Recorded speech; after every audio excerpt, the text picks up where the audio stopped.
আমার বাবা 2 দিন আগে হার্ট স্ট্রোক করছে। আমি কি আমার বাবার হার্ট স্ট্রোকের টাকা চালাবো?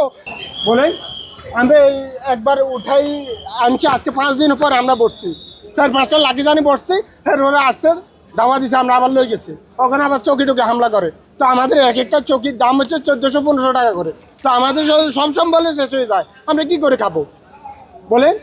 আমাদের তো এখান থেকে আমি একজনের দ্বারা 5 জন চলে, আমার আমার 5 জন কীভাবে চলবে? আমার ফ্যামিলি, আমার বাবা 2 দিন আগে হার্ট স্ট্রোক করছে। আমি কি আমার বাবার হার্ট স্ট্রোকের টাকা চালাবো, নাকি আমি নিজে রুম ভাড়া দিব, নাকি আমি এখান থেকে চলবো? কীভাবে করবো? আমার বাবা আইসিইউতে মধ্যে পড়ে রয়েছে, আমি কি করবো কোন? একজন হার্ট স্ট্রোকের রুগী কত টাকা দিয়ে হইলে চলে? কত টাকা হইলে তার চলে? হ্যাঁ, আমরা কীভাবে চলবো?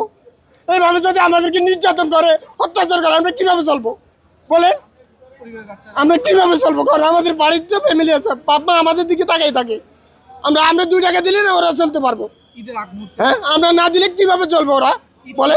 আমাদের মতন সাধারণ লোক কই যাবো, কোথায় যাবে? হাজার হাজার কোটি টাকা, এরা তো হাজার হাজার কোটি টাকা নিয়ে এদের আছে, এরা চলতে পারবো। 10 বছর 20 বছর চললো, এদের কোনো আপত্তি নাই। আমরা কোথায় যাবো?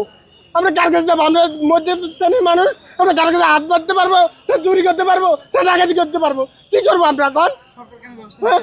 সরকার তো এখানে তো সরকার অভিযান দেয়নি, এখানে তো মার্কেট কমিটি অভিযান দিছে। এটা মার্কেট কমিটি নিজের ফাফাত সবাই নিজে এটা করতেছে। বলেন, আমরা কোথায় যাব? আমরা এতগুলো মানুষ, 100 জন লোকের উপরে আমরা কোথায় যাব? প্রশাসন কি গরিবের দিকে তাকায় না? প্রশাসন কই গরিবের দিকে তাকালো? পুলিশ প্রশাসন আমাদেরকে বলছে এটা ভাঙা হবে না, এটা মার্কেট কমিটি, এটা নির্দেশে মার্কেট কমিটি এটা করতেছে, এটা জোর খাওয়াইতেছে, এরা ফাফাত লোক। আমরা কি করবো বলেন?